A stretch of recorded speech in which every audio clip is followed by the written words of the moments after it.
an American mercenary. Interesting this. The first mercenary to be killed in Sierra Leone and eaten by the rebels. That is en route to our 2 helicopters going off to Quito, the diamond fields. Armaments of the Mi-24, the gunship, includes automatic grenade launcher and 20mm cannon. They were flying a 727 jet out of Johannesburg into Angola, into Sierra Leone, full of arms, full of soldiers, and this plane was moving in and out of Johannesburg. These men are modern mercenaries. They fight for the biggest mercenary army in the world. They're the foot soldiers in a global mining network with some of the most valuable diamond mines anywhere. They're executive outcomes and specialize in capturing diamond and oil fields from ragtag rebel armies.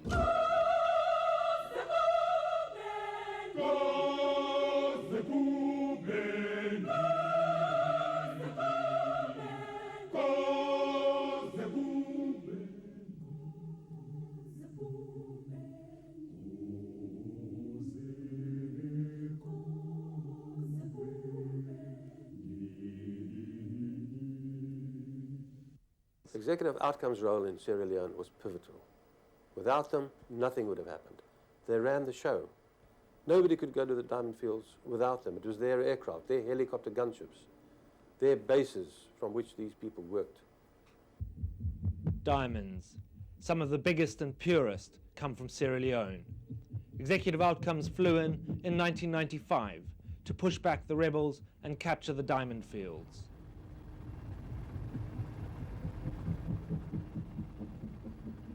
Although private armies are illegal under the Geneva Convention, these South African mercenaries have the backing of some powerful people in the West. I said to him, well, you know, what is the situation? Because aren't you concerned about being stopped at some stage? And he said, no, we have got no problem on that. If they want to stop us, we'll move our operation to London because we have a very powerful godfather, a man by the name of Buckingham, Tony Buckingham. At the heart of this mining and mercenary network is multimillionaire Tony Buckingham. He's a yachting fanatic and murky British Special Forces veteran. His interests span the globe, and though he doesn't give interviews, he was recorded talking about some of his investments. We were in places like Angola, Uganda, Oman. We're looking to go into Russia. We're in Congo. And recently we picked up a contract in Malawi. This is Buckingham's headquarters in central London. It also houses a company which advertises military services called Sandline. Sandline says there are no links between their mercenaries and Buckingham's diamond business, but they do share offices. Sandline emerged out of something that was a fairly loose and flexible organisation. It didn't really have a corporate structure. And it is no secret that Tony Buckingham had introduced executive outcomes to a number of governments in his capacity as an international investor. With their skills and firepower, they've turned the tide in large civil wars. Pointeria! Rápido, por favor!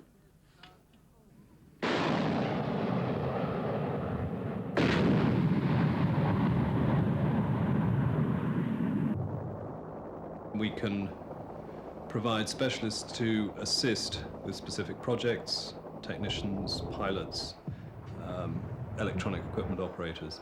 This is an expensive business. I mean, you have to buy the equipment, you have to pay for it up front, you have to pay effectively cash for it.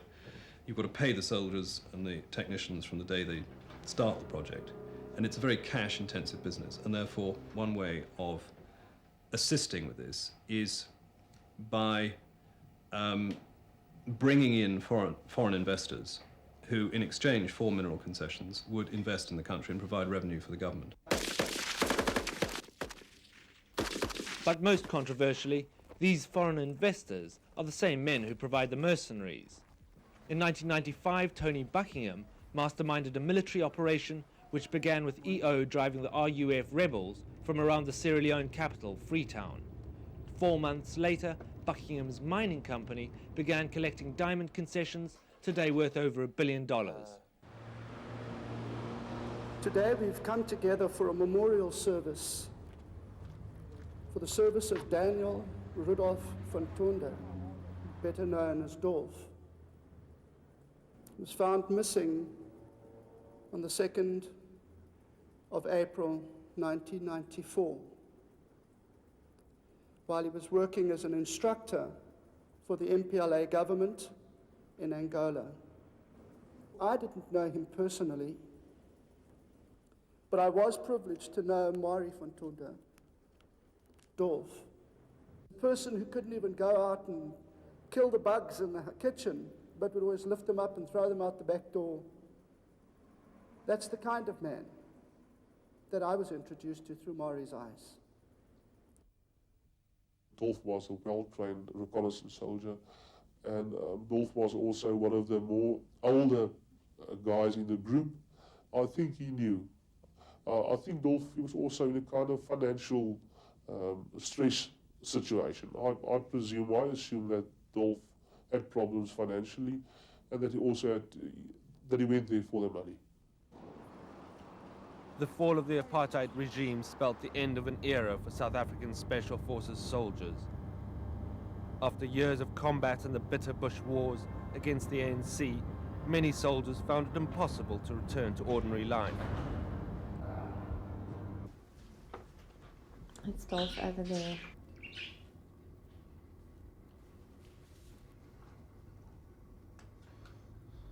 This photograph is of the 4 people that went missing, and this was the last day that they actually were seen alive.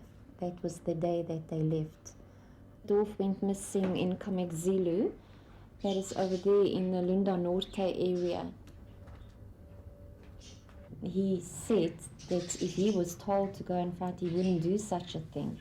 He wouldn't be stupid enough to put his life on line for the amount of money that he got.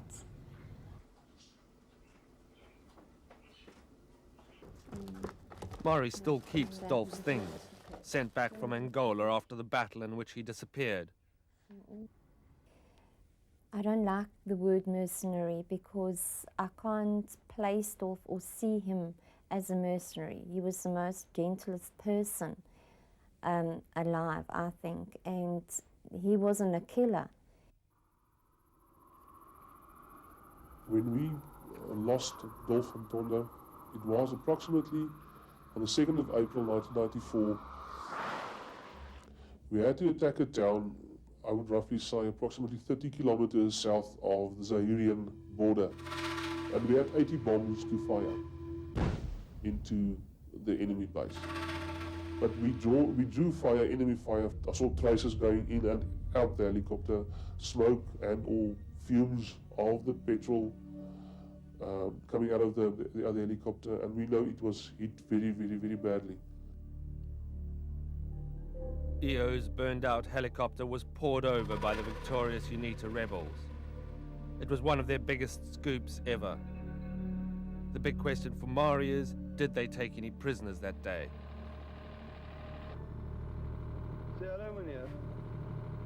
Unique video footage obtained by the producers shows for the first time ever executive outcomes mercenaries in the frontline positions they don't admit they go into. This end is for my head and that's for my feet. If the mortars come, I just climb in there. It's not so deep. It's about 1 meter under the ground. There's my Bible and there's my torch. Everyone has dug holes around here.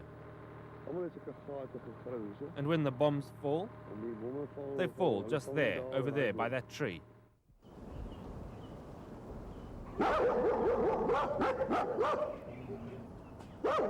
In these leafy Pretoria suburbs, the new South Africa remains only a distant reality.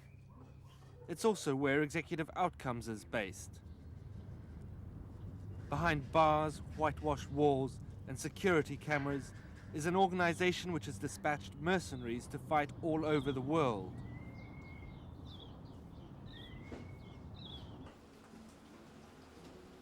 Linked to apartheid's notorious death squads, There can be few people with as many secrets as Ibn Barlow.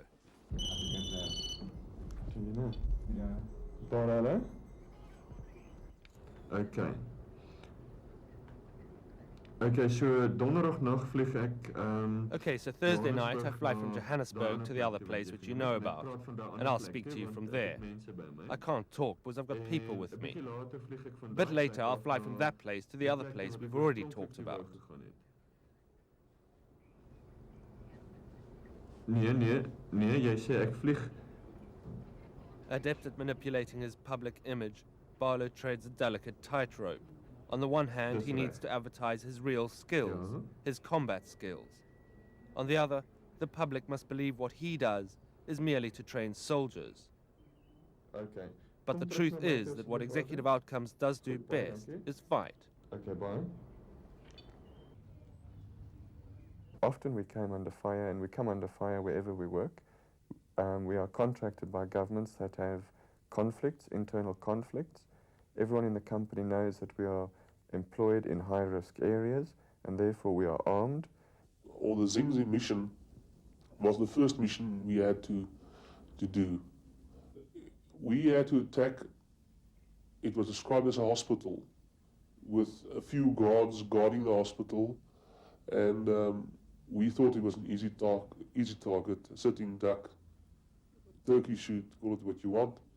So what all of us were employed by EO on these commander type operations, we never used any personnel of the MPLA or the government forces. We were small groups to be fitted into 1 or 2 helicopters.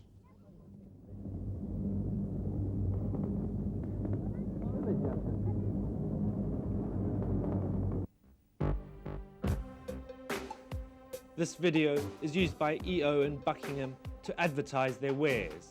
The mercenaries like to project a glossy corporate image, very different from the old-style dog of war. They say, in contrast to mercenaries of old, their soldiers are disciplined and respect human rights. But Dr. Milius Paliwa, working in African conflict resolution, believes the corporate gloss doesn't reflect what actually happens when the fighting starts. They're not accountable to the government they purport to be fighting in support of. They're not accountable to the governments where the countries they've come from. They don't seem to be accountable to anybody. International law does not seem to cover them. So nobody knows what they're doing once they're out in the bush. This remarkable video diary, made by one of the mercenaries in Angola, shows the reality of how they behave in the field. We had great success today. We took 80 heads. We had very little loss on our side, apart from 1 or 2 who got wounded.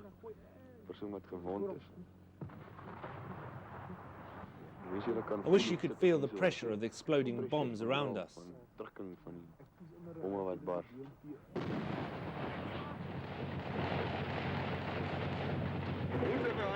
We've run into enemy fire. We've run into the enemy several times and now it's very bad. It's exploding all around us.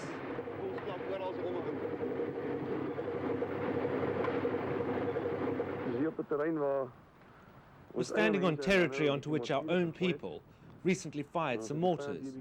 We surprised the enemy a little, I think. There are a couple of dead and a couple of very badly burned. Do you know what I think took his head off? I think he was sitting behind the tree. His head was shot off, but the rest is okay. 1 spare rifle. 1 down, plenty to go. Today we've reached our objective. At this stage, we're busy with our work of plundering. We are loading wine and beer. But despite the evidence, those who employ these mercenaries maintain their hands are clean. We think they're extremely good, they're extremely professional, they've got a very good track record. There are no skeletons in their cupboard, as it were. I mean, we think that they have a very good human rights record.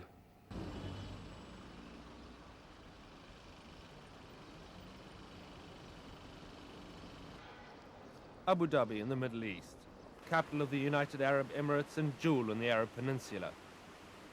It's an opulent state created from the desert with the riches of oil. It's also become one of the most important sites for the world's larger arms deals. Every 2 years, It hosts the IDEX Arms Fair, the largest of its kind in the world.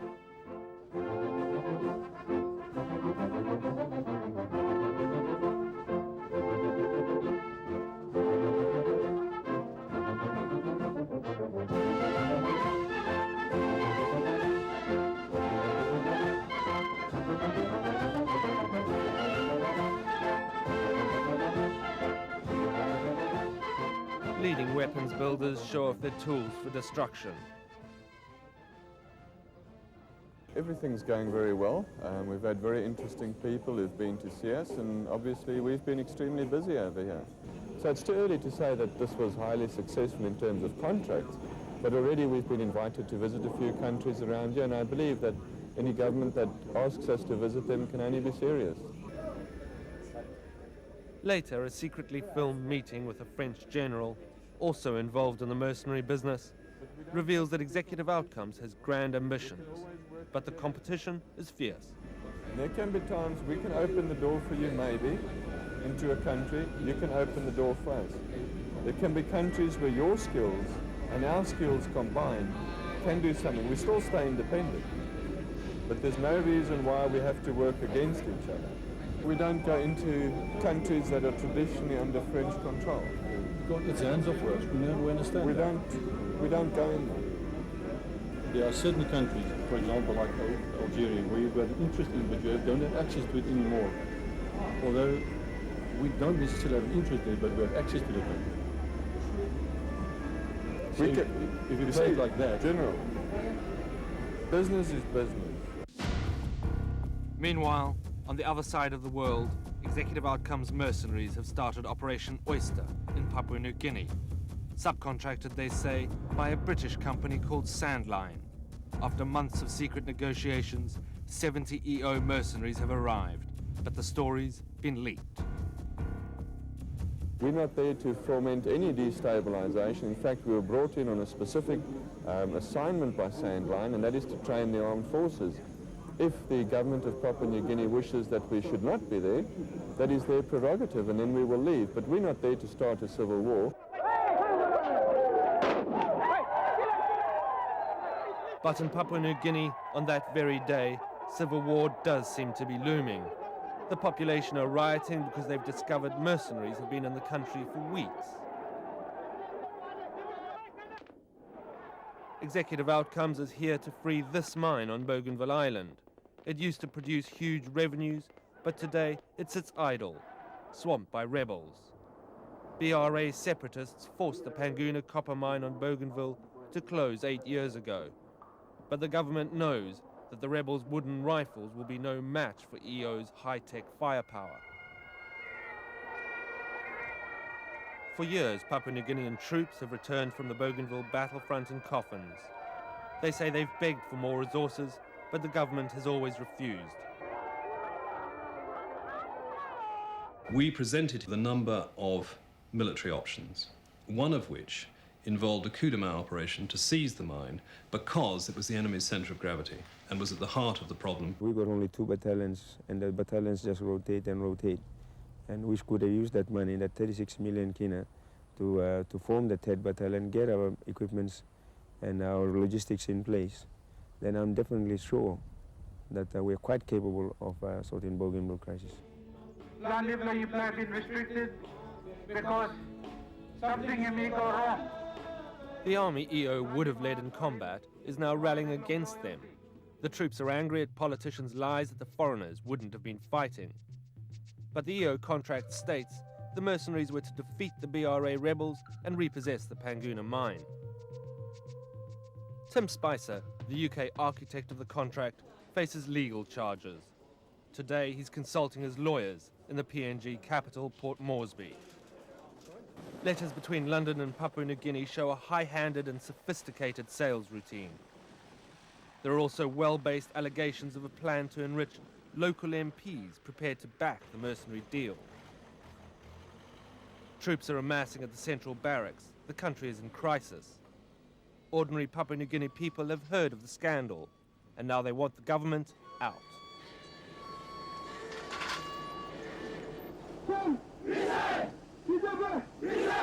There seem to be a bunch of killers who are hired to kill people who form revolutionary groups against the government in operating mining industries.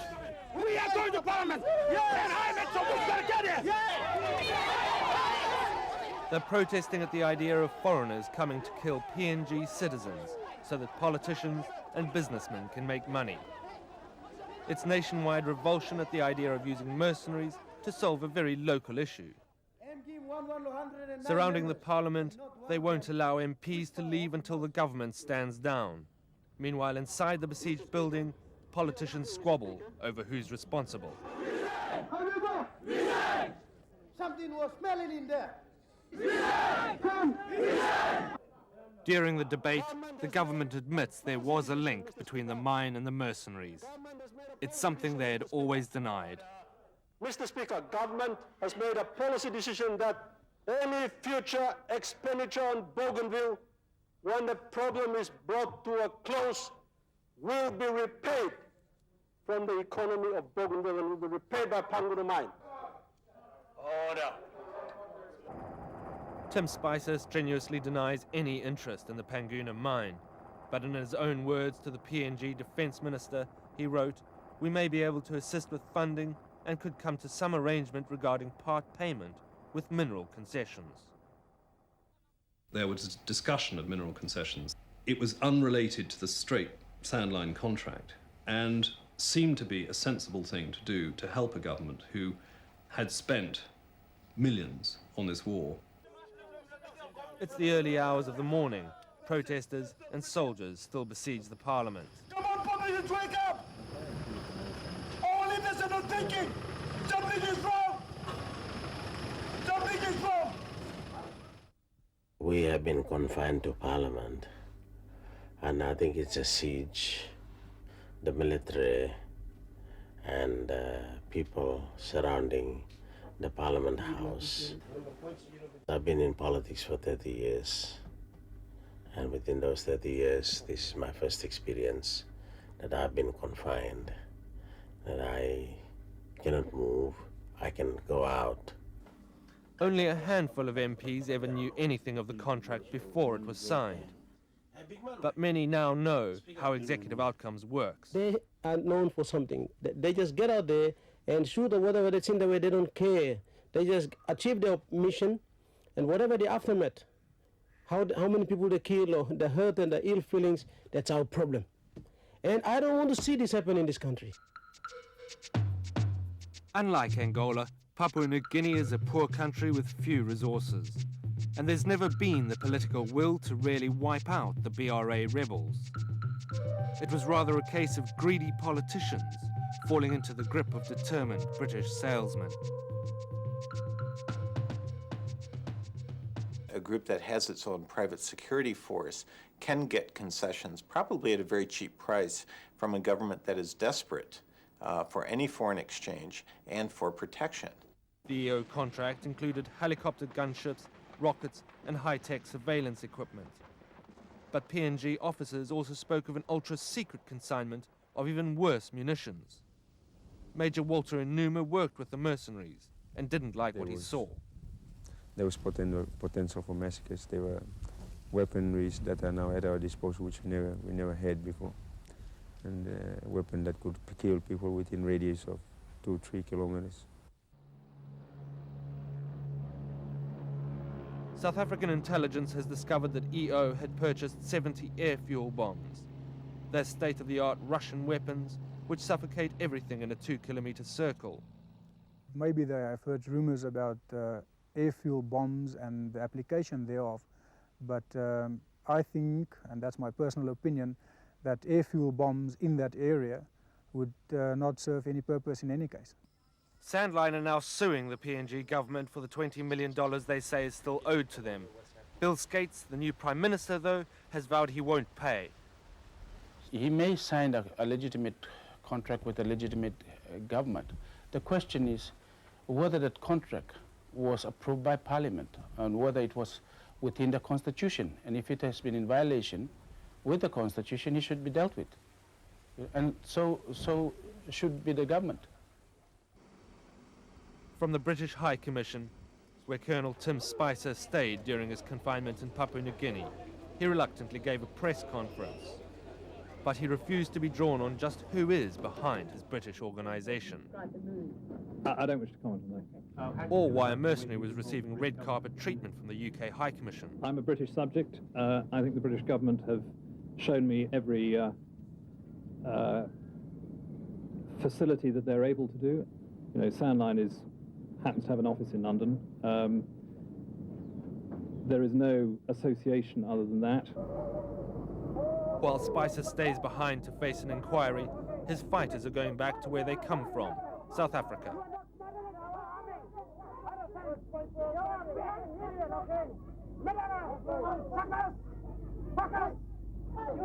But it's become clear this was a very British operation. We do not wish to interfere with what I would call, you know, the sort of foreign policy, the general thrust of foreign policy of Western governments, because in general, you know, we are supportive of their efforts. It's never been the British government's policy to encourage people to go to a military solution when there is what we believe to be good chances of a negotiated settlement. I think that in those circumstances, the sort of thing that we had in mind was useful, and I don't think it cuts across. But except in this instance, that clearly the minister did not think it was useful. Do you know that Jeremy Hanley immediately called, if a very unusual thing, he calls the High Commissioner across and says, this has got to stop, this is not the way to go about this, and the aid that we give your country will be at risk if you do it. I mean, can't see how that could be construed as... Well, again, I don't know what took place, and I wouldn't really wish to comment on what was said and not said in that particular instance. In retrospect, it looks as though you were fantastically badly briefed, weren't you? Well, it's easy to be wise after the event. One doesn't necessarily know everything. It's well known that government ministers know only what they're told. Yeah. Why didn't they tell the minister more? Given the fact they obviously knew more. The officials, both in PNG and therefore in Whitehall, knew a substantial amount of information at that point. It's very hard, I can only guess as to why the minister wasn't told more, and it would seem that something was happening between British intelligence and possibly American intelligence, or between British intelligence and Australian intelligence, to do with private security operations in PNG. Which they approved of, but were the minister might not approve of. Approved of, in inverted commas, found useful, convenient, words like that spring to mind. London is the traditional hub of the world of spies and freelance fighters. Here they come to kit up with the latest covert wizardry, freely available on the streets. It's Buckingham's world. Spies and high-powered soldiers are his friends and employees. And it's more reason why the authorities would have known exactly what Buckingham was up to inside his glass-fronted HQ in London. Britain has no law against mercenaries fighting for foreign governments or fighting for diamonds. It's left Tony Buckingham free to offer multinationals a unique solution to their third world problems. If you're doing it on open line, it's extremely easy for the intelligence services to tap it, to pick it out of the airwaves, to do anything. They really would have known exactly what was happening, blow by blow. And at the Papua New Guinea inquiry, Spicer admitted that he does work for Buckingham, but he said Executive Outcomes is entirely separate from Sandline, only a subcontractor. But then the judge revealed $18 million was paid into a joint account controlled by Eben Barlow and Buckingham. The judge concluded the information provided by Sandline that they're entirely separate from EO cannot be correct.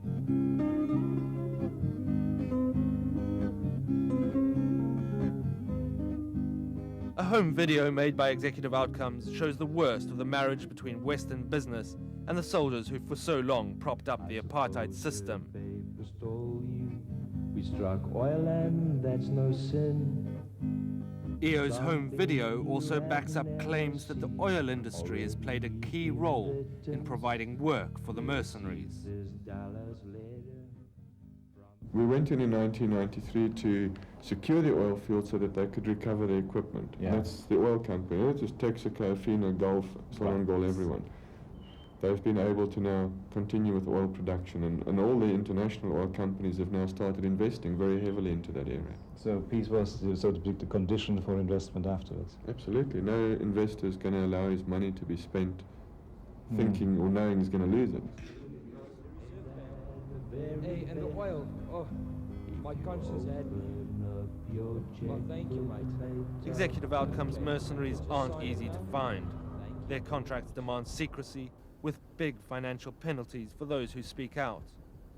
The mountains of the eastern Transvaal are a favorite hideaway for fighters who find it difficult to readjust to normal life. In 1993, David was recruited for EO's first contract in Angola.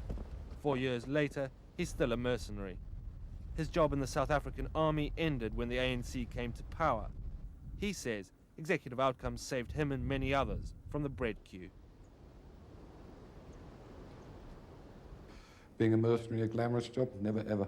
It's a job you do because that is what you've been trained to do all your life, of being a soldier. So if you're going to do it, you do it properly. He says the first contract was in the Angolan oil town of Soya. Their task, to capture the Soya oil base while a British team rescued equipment. When we recruited for Soya, the purpose behind it, apart from guarding the oil support base, was to recover a fairly technical computerized pumping station or floating pumping station. And that was the main thing. Apparently the thing is worth somewhere in the region of $80 million.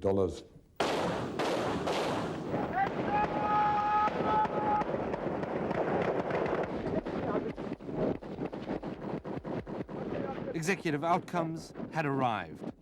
They easily captured the oil base. David says 2 Britons conducted the operation. One was Tony Buckingham, the other Simon Mann, also ex-SAS. The international oil community had sent in its own private army. Well, the time I met up with them, I was introduced to them as Tony Buckingham and Simon Mann. I was aware of the fact that they were involved in, the sponsorship of recovering the oil drum and the whole Soya trip. But they weren't introduced to me as this is, Brigadier General or Major General or whatever rank they may have had, just as 2 businessmen from an oil company. Their Angolan HQ was Kwando Base, where oil workers used to stay. Offshore, the mercenary team used oil company boats to prepare for their attacks. Once the oil base was captured, EO troops discarded their uniforms, pretended to be ordinary security guards, and invited in the press. We were hired by a legitimate oil company, and they decided that to get expert people in, like the British AS or whoever, to protect their installations against any sabotage. Is that mercenaries? Do you call that mercenaries?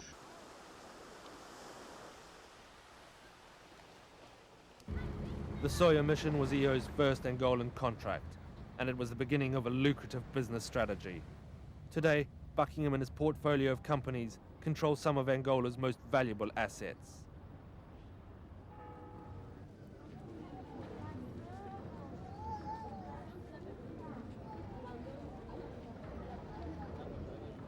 Luanda, Angola's capital. It's a devastated city. It should be one of the richest in Africa, but a vastly corrupt government has seen to it that ordinary Angolans see none of it.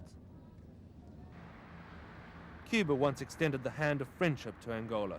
Today, it's international business which supports the corrupt officials who control everything here. Buckingham's second operation in Angola involved not oil, but rather diamonds. We heard about the Buckingham guy in London who's financing this whole the whole story. And if ever we needed any equipment, specialized equipment, it was told that they should or would go back to him and ask for finances or discuss it.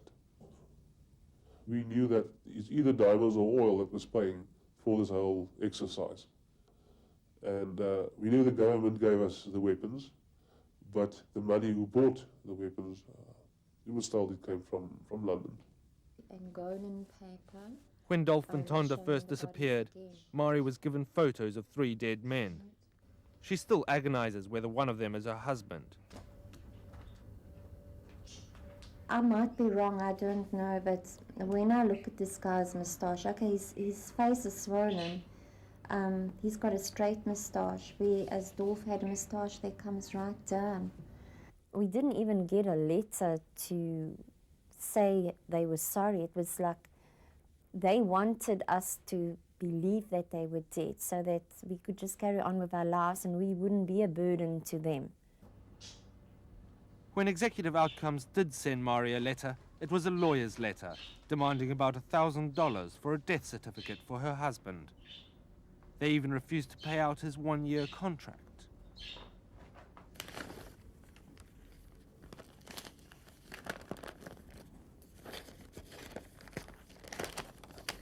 Sweetheart, I don't know how to write this letter, but after UNITA attacked us, it was decided by the powers that be to teach them, UNITA, a lesson that they would never forget, to absolutely annihilate everything within a radius of 30 k's. And the result was that nothing was left and bodies everywhere. It was devastating. The Rekis captured a few UNITA soldiers, and what they did to them, to extract information from them, if only you can imagine it.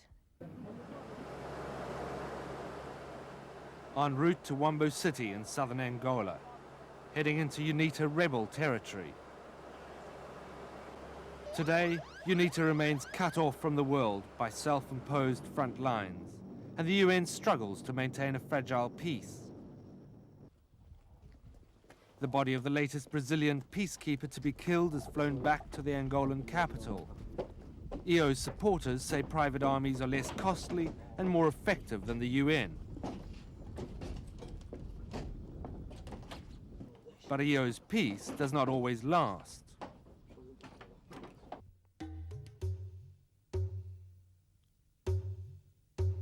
Balundu is the capital of UNITA territory, and a town where the people have seen the worst that war can bring. Today, UNITA has been beaten into submission, and EO are widely regarded as being responsible. Many here have witnessed executive outcomes in the battlefield. They say the worst was the EO Air Force. They say that once the mercenaries were employed, the air war became more fierce and accurate than it had ever been.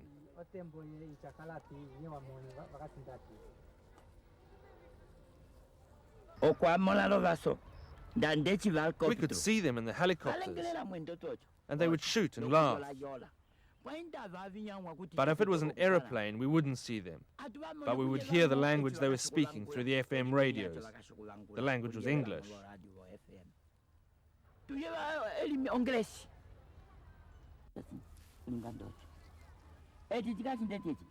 Look at this. She's burned like this all over her body.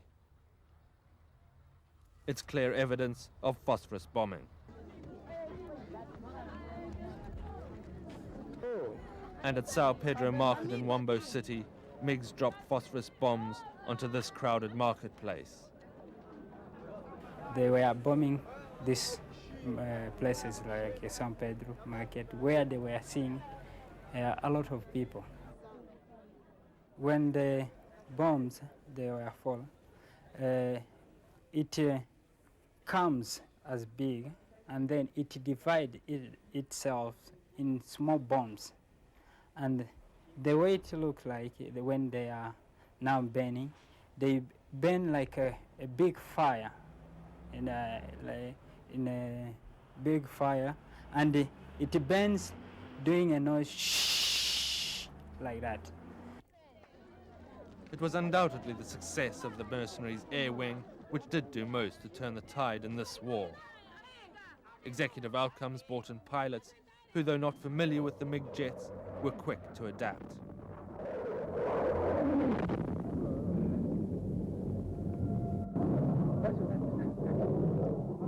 The South Africans did bring with them huge experience, having spent years here flying at war for the old apartheid government. EO has been given an uncontrolled freedom for destruction. There are no controls to the force they can deploy or how they deploy it. Unexploded phosphorus bombs are all too easy to find in Wombo. Jonas Savimbi's house was hit with pinpoint accuracy. It's believed that a key EO task was to kill Savimbi, the rebel leader. The BBC told the world that at Zingzi 70 of the enemy died when we attacked the town, and mostly innocent women and children. Then I also know a few personal incidents where they were shot at civilians out of the helicopter by individuals of the company. It was very difficult because the civilians in that area were pro-UNITA, pro-enemy.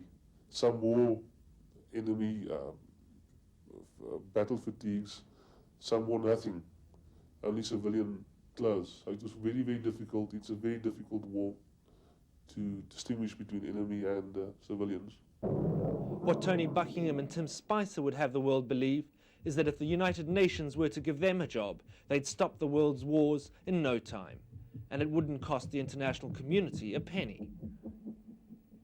I don't think that countries can expect just to have handouts from organisations like the UN. I think the UN has a role to play, but I think that it's very clear that investment, private business and business development also has a role to play, and they should work in parallel. The UN, given teeth and resources and money, could solve these conflicts without the country having to pay through its nose not to achieve peace, because Angola is still not at peace. Sierra Leone is still not at peace.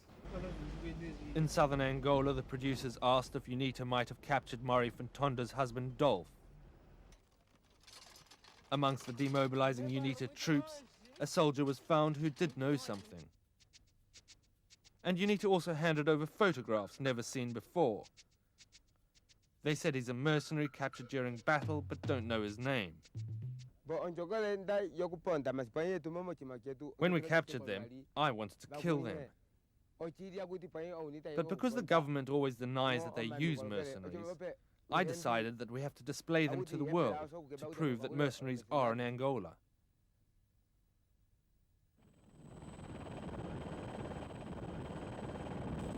And this is what it's all about, the diamond fields of Angola. After EO had taken Kafunf town, Buckingham's companies were rewarded with some of the richest diamond concessions in the world. In a 1996 prospectus, Buckingham claimed his Angolan concessions hold diamonds worth $3.5 billion.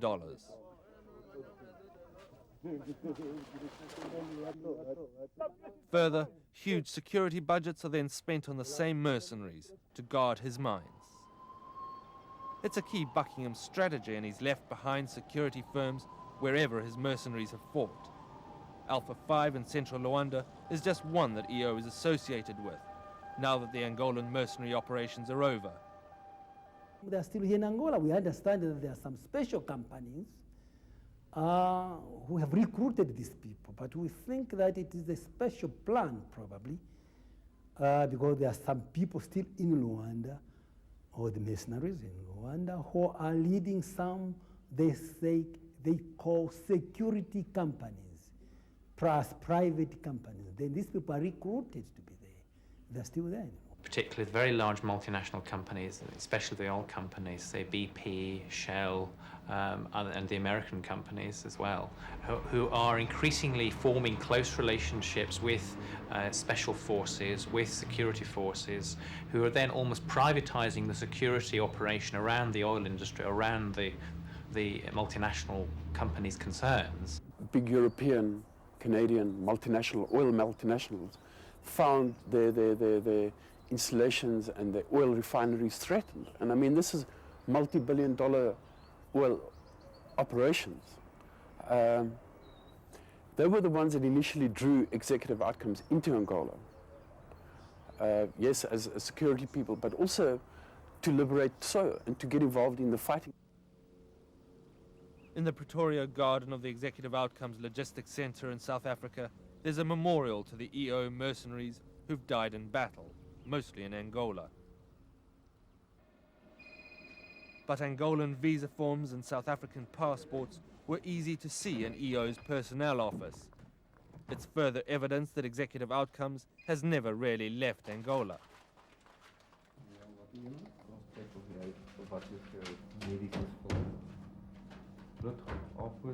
Yeah, that's correct. We're looking for specialized guys. That's your main criteria. Normally, I'd say it's someone that's, in our terms, trained until combat team level. We do need pilots from now and then. Mostly it's chopper pilots that we do employ. In their personnel files are details of over 2,000 mercenaries and logistics people, and the details of everyone from the notorious Kuvut police unit also seem to be here. Kuvut was renowned for cruelty and political killings during the apartheid era. As international concern grows, Executive Outcomes is changing. This man, Nick van den Berg, is now, they say, in charge. He doesn't have the death squad past that dogged even Barlow. Our personnel office is situated here in the outbuildings, and we also have my financial people sitting in the outbuildings, and also the logistical guys. So where is all the equipment then? Our equipment? Maar wij zullen net om 'n idee te kry, Gert.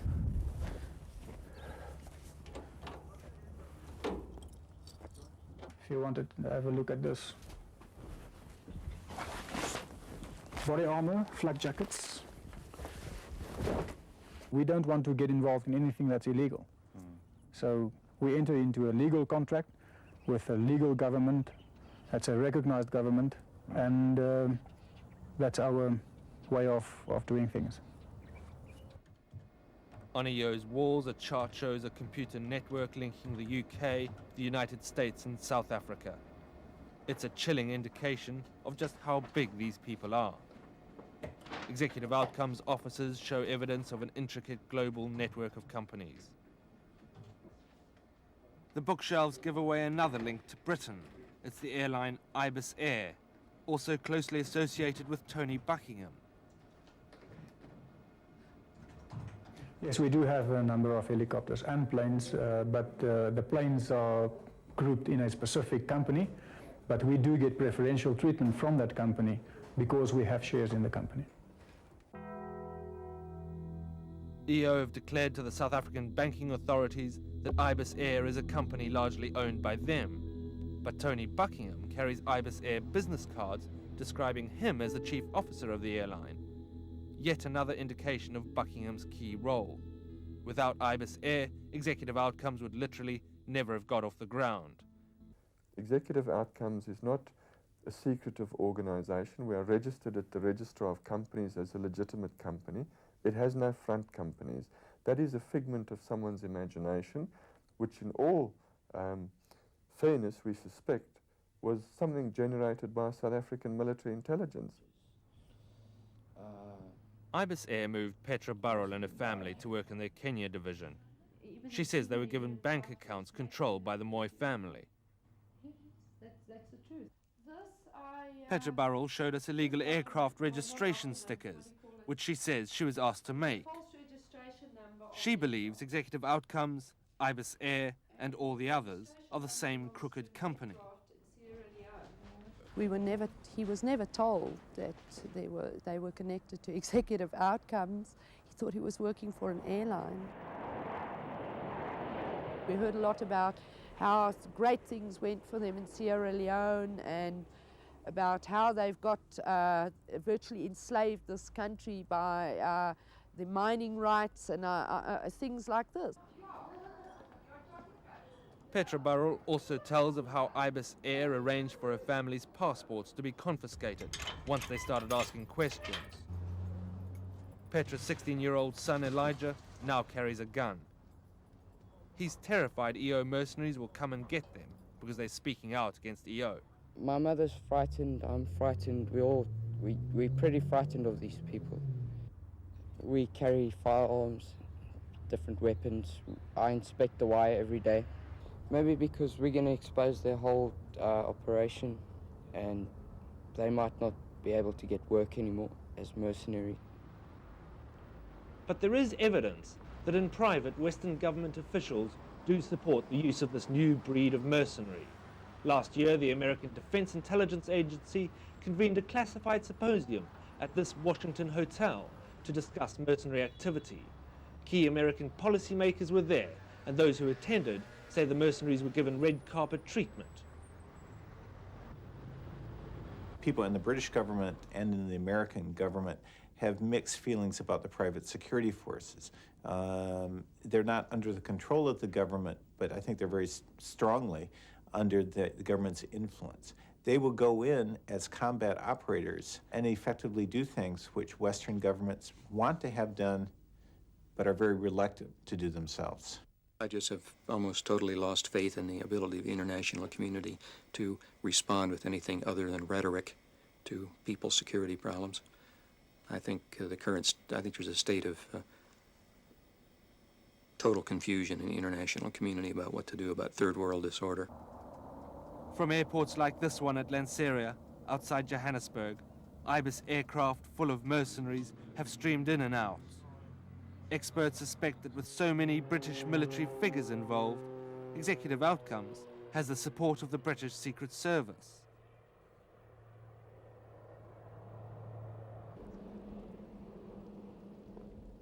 On the wild coast of South Africa, Colonel Jan Breitenbach of the South African Army is sure there are UK intelligence links. No, we'll have to go around the back. Breitenbach led the apartheid regime in battle against the Angolans. He says even during South Africa's darkest and most ostracized days, he always had links with the English SAS. And it was Colonel Jan Breitenbach who founded South Africa's elite reconnaissance unit, the Rekkies. He modelled the unit on the SAS and is seen here with senior SAS officers. He's one of the few who would know of EO's intelligence links. After the war, David Sterling, started an organization called Capricorn. Capricorn consisted of former SAS personnel, which was used by the British Foreign Office to extend, as it were, their influence in third world countries. The organization that Executive Outcomes worked with from Lanseria was known as Capricorn. So that, to me, was the connection between the British, Capricorn, and Executive Outcomes. Perhaps worried by this link, Executive Outcomes changed the name of its airline to Ibis Air. Though Tony Buckingham refused to give an interview for this film, his Kings Road HQ was clearly panicking.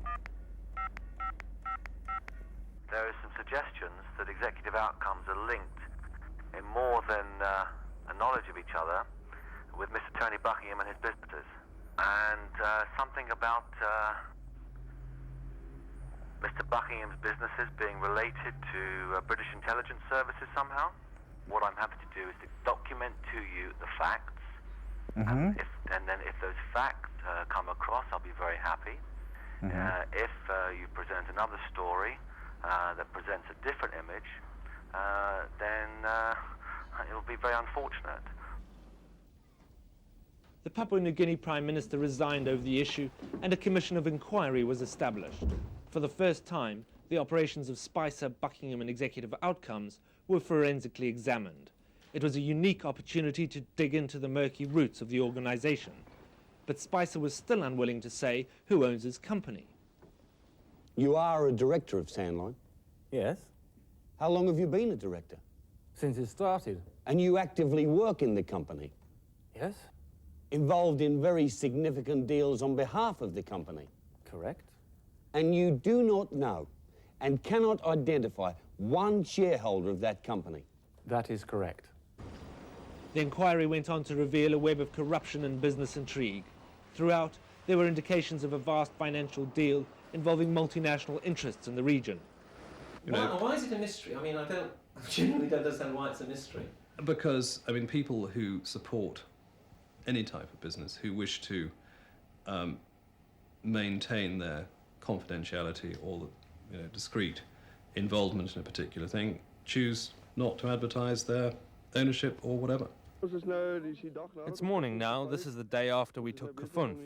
We've been busy having a bit of a party since last night. These are all the men.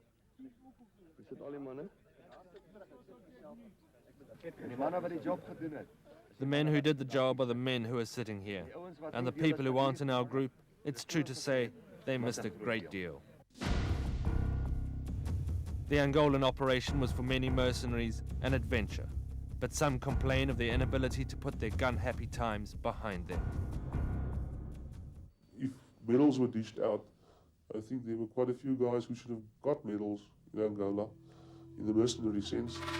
And it was actually a very empty feeling you have to get acquainted to normal life again, a normal sleeping pattern, my relationships with people who are dear to me. A man doesn't talk about this very lightly, but it was, to be serious, it was very, very serious. I experienced it very, very, very intensively, and I feel sorry for the people around me. Mari Fontonda was deeply surprised to hear of the new photographs that had emerged during the trip to Angola. After 4 years, she'd given up hope.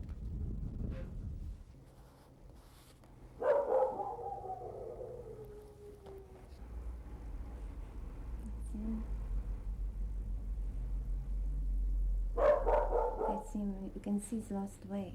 But that's him. Does it mean Dolph might be alive?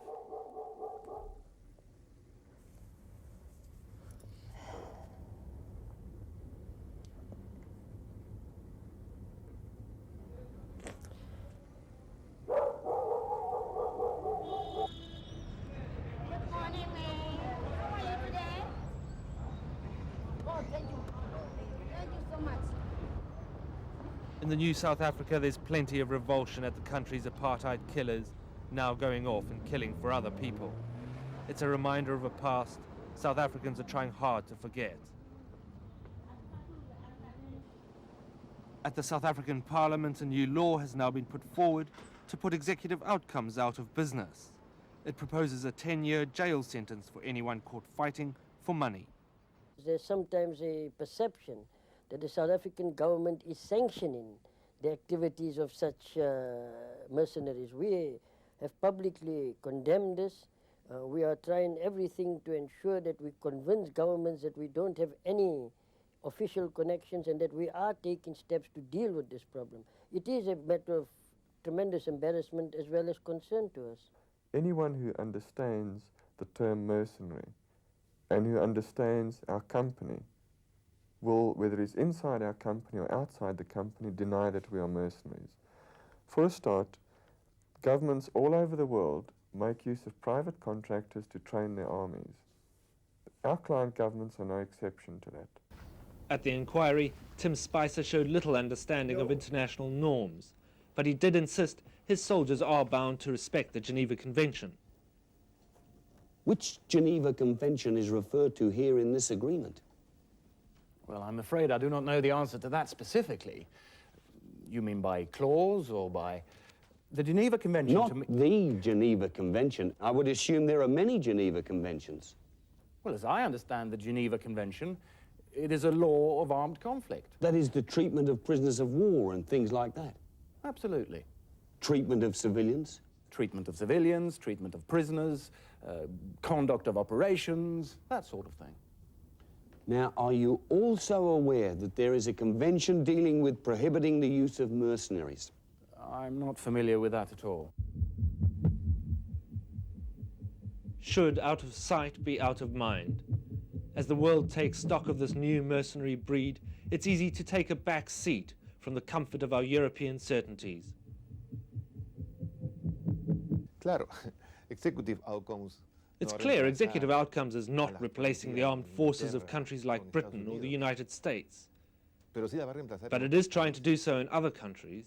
Y hay que mirar más allá del horizonte a veces. But in the new world order with increased competition, multinationals will continue searching for profits, even from war zones. Executive outcomes and others like them are sure to stay around.